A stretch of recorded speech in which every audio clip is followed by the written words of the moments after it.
Salam saudara, selamat pagi. Pagi hari ini kita berjumpa kembali dalam perenungan kita saudara di tanggal 3 bulan 2 2025. Pagi hari ini kita menyapa Tuhan saudara, terus kita bergairah untuk kita boleh berjumpa dengan Tuhan dalam firman-Nya.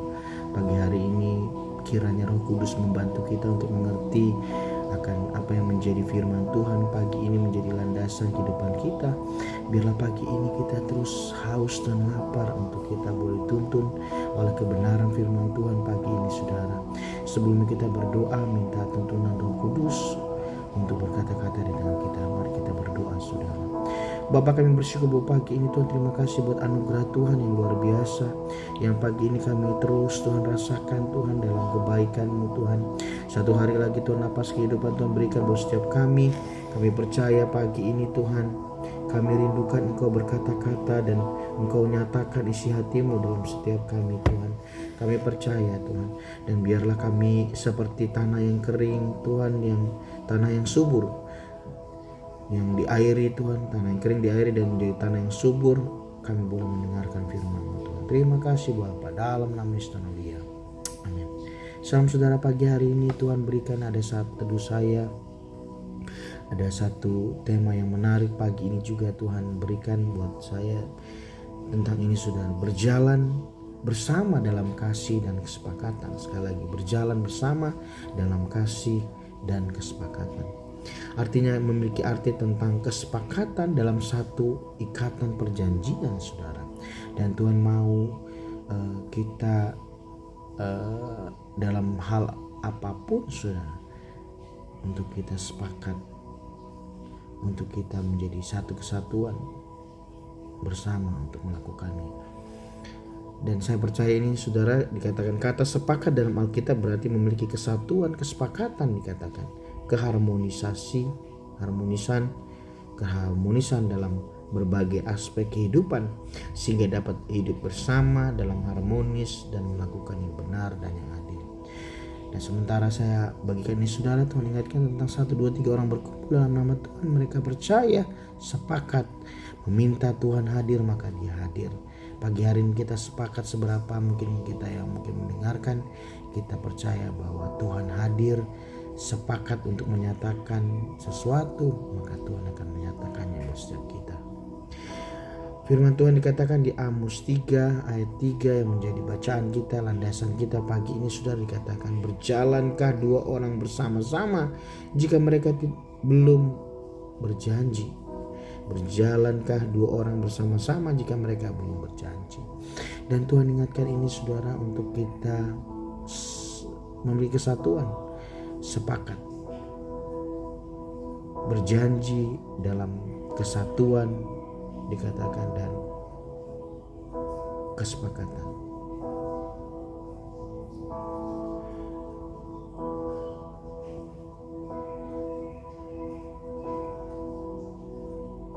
Dan Matius 18 ayat 19-20 saudara, dikatakan ayat 19, dan lagi aku berkata kepadamu, jika dua orang daripadamu di dunia ini sepakat meminta apapun juga, permintaan mereka itu akan dikabulkan oleh Bapakku yang di surga.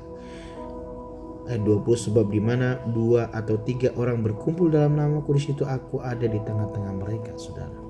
Dan saya percaya ini saudara, ada kuasa berjanji dalam kesatuan dan kesepakatan ini saudara, dikatakan berjalan bersama dalam kesatuan dan kesepakatan, dikatakan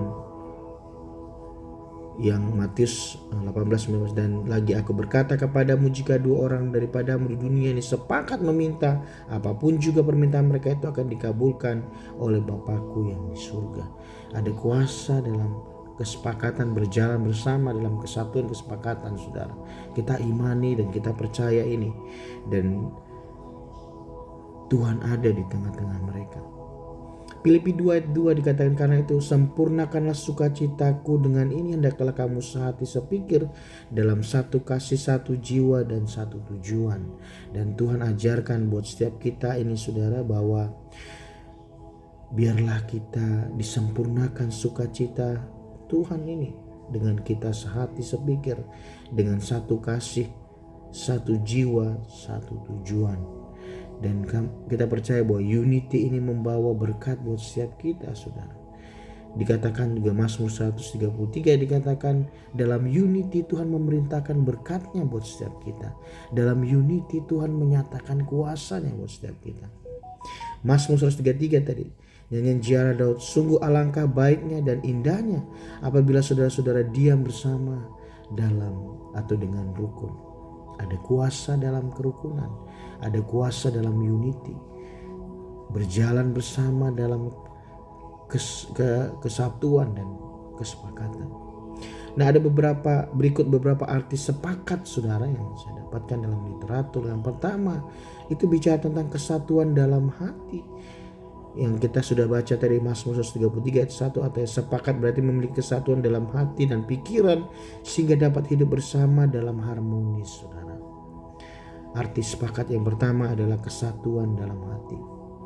Yang kedua, kesepakatan dalam kehendak, dikatakan Amos 10 ayat 9. Sepakat berarti memiliki kesepakatan dalam kehendak dan tujuan sehingga dapat melakukan yang benar dan yang adil. Artinya kehendak kita, kehendak dan tujuan kita untuk melakukan apa yang benar dan yang adil menurut Amos 10 ayat 9. Amsal 10 ayat 9.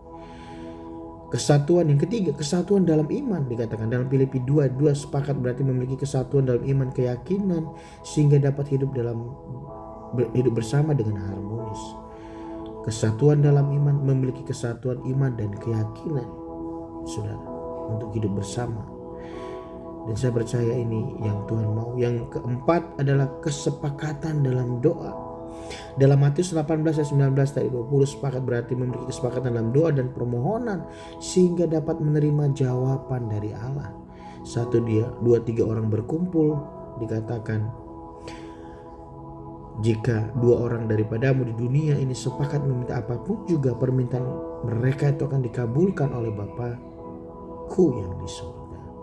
Ada kesepakatan dalam doa kita. Nah, pengertian tema kita hari ini yang berjalan bersama dalam kesatuan dan kesepakatan, ada beberapa makna rohani yang saya catat dalam literatur yang saya cari di sini, saudara. Yang pertama adalah kesatuan dalam iman, di mana kesepakatan bersama anak Tuhan berarti memiliki keyakinan yang sama tentang Allah, Yesus Kristus dan Roh Kudus. Filipi 2 ayat 2, 1 Korintus 1 ayat 10 dikatakan. Dan yang kedua, kesepakatan dalam doa, dikatakan kesepakatan dalam bersama anak-anak Tuhan dalam doa berarti memiliki kesatuan, kesepakatan dalam meminta kepada Allah. Bagaimana dalam doa kita dikatakan, jika 2 orang sepakat meminta maka Tuhan mengabulkannya. Yang ketiga, kesepakatan dalam kehendak Allah, dikatakan kesepakatan bersama anak-anak Tuhan berarti memiliki kesatuan, kesepakatan dalam melakukan kehendak Allah. Mazmur 133 ayat 1 dan Amsal 10 ayat 9. Bagaimana kita didorong untuk kita dalam kehidupan kita untuk melakukan kehendak Allah. Apa yang menjadi isi hati Tuhan kita kerjakan. Dan kemudian ada makna pelajaran yang diambil, saudara, tentang ini, tentang berjalan bersama dalam kesatuan dan kesepakatan, saudara, yang catat. Yang pertama, bahwa kesepakatan dalam keputusan, ya saudara. Kesepakatan bersama anak Tuhan berarti memiliki kesatuan, kesepakatan dalam membuat keputusan yang bijak, tepat, dikatakan. Bagaimana kita menjadi anak Tuhan, memiliki ini poinnya, saudara, bahwa kita dalam keputusan kita membuat keputusan yang bijak dan tepat. Dan biarlah hari-hari ini bagaimana kita dapat melakukannya selain kita terus terkoneksi dengan Tuhan. Kita tanya Roh Kudus, di dalam diri kita, apa yang menjadi keputusan yang terbaik, yang bijak dan tepat. Yang kedua adalah kesepakatan dalam pelayanan. Kesepakatan bersama anak Tuhan berarti memiliki kesatuan, kesepakatan dalam melakukan pelayanan bagi Allah dan orang lain. Efesus 4:11 sampai 13, bahwa kita punya kesepakatan untuk melayani Tuhan, saudara. Kesepakatan melakukan pelayanan bagi Allah. Hidup kita ini dipersembahkan untuk melayani Tuhan sebagai salah satu meresponi daripada karya keselamatan Tuhan dalam kehidupan kita. Dan yang ketiga adalah kesepakatan dalam kasih. Kesepakatan bersama anak-anak Tuhan berarti memiliki kesatuan, kesepakatan dalam mengasihi dan memperhatikan orang lain. Bagaimana kita juga harus sepakat saudara bersama untuk kita menyatakan kasih kita dan perhatian kita kepada orang lain. Dan saya percaya tema kita hari ini saudara tentang berjalan bersama dalam kesatuan dan kesepakatan ini. Tuhan mau untuk kita unity saudara. Untuk kita sepakat untuk melakukan keputusan Tuhan. Melayani, dikatakan untuk melakukan bagian kita bagi Tuhan. Dan yang ketiga adalah kasih. Bagaimana dalam kesatuan dan kesepakatan kita mengasihi dan kita memperhatikan orang lain. Bapa, kami bersyukur bahwa firman-Mu pagi hari ini yang sederhana yang mengajar kami bahwa kami berjalan bersama Tuhan dalam kesatuan dan kesepakatan. Poinnya Tuhan, yang pertama kami sepakat dalam keputusan kami untuk kami membuat keputusan yang bijak dan tepat sesuai dengan arahan Roh Kudus. Yang kedua, kami sepakat dalam pelayanan kami. Kami melakukan pelayanan bagi Allah dan kepada sesama kami. Dan yang ketiga, kesepakatan dalam kasih kami, di mana kami memiliki kesatuan kesepakatan untuk mengasihi dan memperhatikan orang lain. Terima kasih Tuhan buat firman-Mu pagi ini yang sederhana. Kiranya firman-Mu ini kami taruh dalam loh hati kami dan kami ukir Tuhan, sehingga sambil lalu kami boleh membaca dan kami merenungkannya, kami boleh diajar Tuhan lebih lagi Tuhan. Biarlah firman bertumbuh buah dalam kehidupan kami. Berkati setiap teman-teman hamba-Mu sepanjang hari ini aktivitasnya Tuhan, jagai Tuhan, berkati. Kiranya kami boleh mendapatkan kemudahan, kelancaran atas setiap aktivitas kami Tuhan. Kiranya Tuhan datangkan berkat-berkat yang terbaik dalam kehidupan kami. Biar sepanjang hari ini kesehatan-Mu juga Tuhan melingkupi setiap kami. Sepanjang pagi, siang, sore ini kiranya ada damai sejahtera, sukacita, kebenaran akan Roh Kudus-Mu Tuhan lebih lagi Tuhan di tengah-tengah kami. Biar pagi ini kiranya berkat, kasih karunia daripada Allah Bapa dan damai sejahtera dari Tuhan Yesus Kristus, persekutuan yang manis oleh Roh Kudus menyertai kami sepanjang hari ini, dari dulu sampai sekarang sampai selama-lamanya, sampai Tuhan datang kali yang kedua menjemput kami yang permai. Dan biarlah berkat-Mu Tuhan berdiam dalam setiap kami. Terima kasih Bapa, ini dalam nama Yesus Tuhan haleluya. Amin. Salam Tuhan Yesus memberkati teman-teman semua. Stay safe, stay healthy. May God bless you. Tuhan memberkati. Amin. Amin.